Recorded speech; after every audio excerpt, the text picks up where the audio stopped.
This video is sponsored by Studio Bebop and YugiOhPrices.com for all your pricing needs. Now available on the App Store. For more information, check the description below. What is up, guys? This is Linthio coming at you with the deck profile of my Perfect Agents deck, Herald of Perfection. Now I've been playing around with this deck a lot. As you all know, I do love this deck. I do love the Herald of Perfection card, and yeah. So this is another version. Well, basically the updated version for this format. I did a lot of testing yesterday against Karakiri OTK. What else did I go against? I went against Dark World, and then I went against Dragons. And did very well, to be honest, did very well. So, yeah, so without further ado, I'll get into the deck profile. If you wonder why I've got certain choices, do let me know down in the comment section below. But yeah, we'll get into it. So, obviously the bread and butter card, the main card of the deck is Herald of Perfection. I run it at 3, no little. If I could run more, I probably would. But yeah, so 3 Herald of Perfection. That is pretty standard. Then to go along with that, you have the 3 Manju. Manju's just so amazing. Just search that out. It's the chances of opening up like a Manju and Perfection or something like that. It's just quite high. So it's really nice to open that, and when you do, you kind of just set. So yes, that's pretty good. So going on to the agent part, we have 3 Master Hyperion. Hyperion's one of your boss monsters. This deck has kind of 3 boss monsters: Perfection, this, and Christia. Excuse me. So yeah, Hyperion's just amazing. Gets you out of so many like awkward situations, nice pops and all that. So yeah. So following on from Hyperion, we have 3 Venus, and then following on from that, obviously we have the Shine Balls. Advanced Ritual Art targets as well. You know, if you've got that Megami in your hand, and obviously if you can't go first turn Perfection, it's always nice to go first turn Venus with Gachi. So yeah, that doesn't really need much explaining. I'm sure people understand how that combo works. Then we've got the 2 Earths, because they're at 2. Really nice card, gets you that +1 on the search, and a tuner as well. So even if you have to do just this first turn, you can still, you're setting up nicely for first turn, as long as you don't get OTK'd. Third boss monster of the deck, Christia. Christia's just boss on its own. It's so good. It's normally an auto win when you have Perfection and Christia out. I actually don't think I've ever lost when I've had Perfection and Christia out, because it's just too difficult to get over. The fact that your opponent can't special summon, you can't either, but you've still got a 2/8 beater and then a 2/8 defender that negates anything apart from counter traps, so it's just too good. Then we got the Herald of Orange Light. Run this at 2. The reason for that is 1, it's a tuner.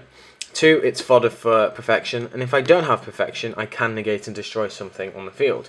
So it's quite good. I don't use it that often. Normally I'll use it if I'm going second, but it's still just a really good card and a really good backup to have. And as I said, worst case scenario, it is just fodder for Herald. And then we have the 2 normal monsters. We have Megami and Dark Witch. The reason why I run Dark Witch is it works with, for example, if I've already drawn this in my hand, I've still got 3 Shine Balls and this in deck, hopefully. So I can just send this in a Shine Ball, so it works nicely. And then the last one is Honest. Just because it's honest, it's a fairy as well, so it has synergy with the deck. And it's just stupid, because honest is honest, and it's busted.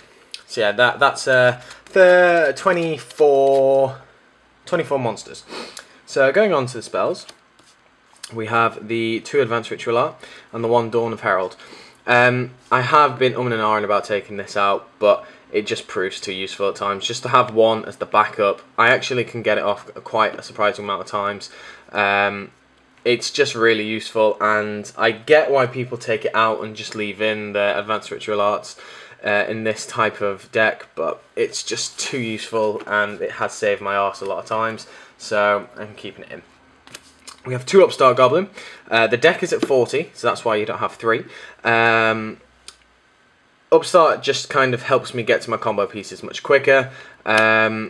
I wouldn't take them out unless I found some other speed in here somewhere. I don't know, but 2 up starts where it's at, really, to be honest. So I wouldn't kind of change that. That's quite nice. Then we have the 2 preparation of rights. Really good cards. So good. Just if you make that perfection play first turn, you have this. You go, oh, I'm just going to +1 now because I'll get another negate for perfection, and I'll get the ritual card if it was advanced ritual art to my hand. So you're nicely set up if they somehow get around it. So yeah, such a good card. 3 I've always found cloggy. I've always found I drew too many of them when I didn't need to. And yeah, so that's why I run 2.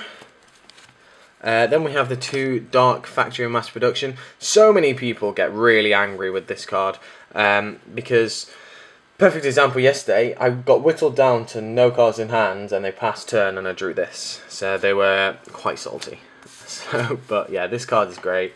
Considering you're running 5 normals and a lot of them are going to be in the grave, it's quite good to have.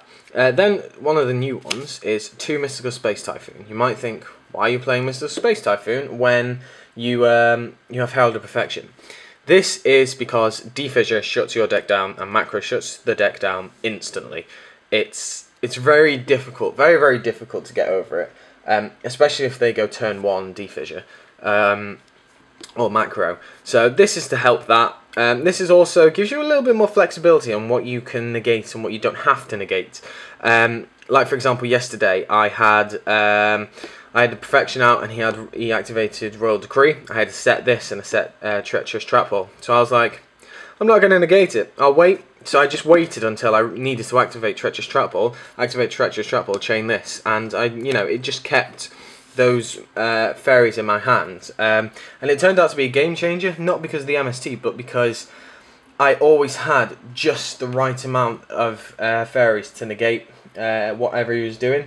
So it actually won me the game because I had enough responses. If I negated Royal Decree, I would have been 1 short and he would have Dark Called me. So yeah, then going on to the one-ofs, we got 1 Day Piece again for the draw power. And 1 Day Piece is really nice to play, and a lot of people forget you've played it, mainly because you go 1 Day Piece first turn, and you just like kind of set it off to the side. You'll summon like maybe, I don't know, an Earth and search, and then they'll go all out and try and kill you, and you're just like, yeah, you're under 1 Day Piece, mate. So then we have the 1 Pot of Avarice. Pot of Avarice is just amazing. Again, it fuels Herald of Perfection, fuels Advanced Ritual Art, fuels so many things, and your Venuses if you've got rid of all your shine balls. So yeah, just a really good card. And then we have a Monster Reborn and a Heavy Storm. Heavy Storm staple, just in case you do run into those problem cards. A Monster Reborn just because you can get everything back. And then the final one is a 1 Treacherous Trap Hole. I did, in my earlier videos, say that I didn't like this card. I've been testing it again and it's been very useful. There's more splurging on the field now, so it makes it a lot more live. And yeah, I just really enjoyed the card. I think it's really good. So yeah, I really do enjoy it. So then going on to the extra deck. Level 8, we have Stardust Dragon, Scrap Dragon, and Crimson Blader. Amazing card this format. Amazing card anyway. Good card to have. That's kind of that. Then we have level 7s. All dragons. We have Black Rose Dragon, Ancient Fairy Dragon, and Ancient Sacred Wyvern. Black Rose because it's always useful to have. You can just nuke the field if needs be. Ancient Fairy Dragon because it's a big defender. And if you're going up against like Dragoonities or anything like that, or Dark Worlds, you can just happily get rid of their field spells. And then the one card that I absolutely love, Ancient Sacred Wyvern, because this OTKs up the arse. The amount of times that I've killed someone off just with this because you just attack with it last. If you can special summon this, if you can get it out, more often than not I'd say to go for it. Because it just gives you so many options and it really puts your opponent in a difficult position just because you're gaining more and more attack with each attack you do. So yeah, that's kind of that. Then we got the 1/6, which is just Gaia. You can go into it and it's a nice 2/6 beta. We have a Catasta, because Catastus is Catasta. And then finally for the Synchros we have an Armory Arm. Not very often I'll go into this, but it is very useful if and when I need to. because I can give it to Hyperion, for example, and just go crazy. So then going on to the level 4 exceeds, we have a Maestroke, a Cowboy, and a Paladynamo. Maestroke just for defending is very useful. Cowboy because you can, game change and finish them off, and Paladynamo because the card is stupidly good. Again, don't really go into them that often, but they are there if I need them. And then finally we have the level 2s. These I do go into a lot. So that's why I've got 2 Gachi Gachi Gentetsu and number 96 Dark Mist. Dark Mist is just really good. Really love this card. And Gachi Gachi just helps. Gachi Gachi enables you to not die from BLS when you've got Perfection out. Because if they special summon the BLS, you're in trouble because they just beat over Perfection. But Gachi Gachi brings the defense up to 3-2. So they'll have to be, they'll have to kind of wait and be patient if they want to get by Gachi Gachi, because they'll have to attack, not activate the effect, attack, not activate the effect, and then wait next turn. So that gives me like 3 turns to get around it, which is quite useful and quite possible in this deck, just because we do have things like tuning, we can synchro summon, and we have Hyperion. So that's basically the deck profile, guys. I hope you enjoyed it. If you have any comments, do leave them down in the comment section below, and I hope you enjoyed it. So cheers, guys. Thank you very much, and I'll catch you later.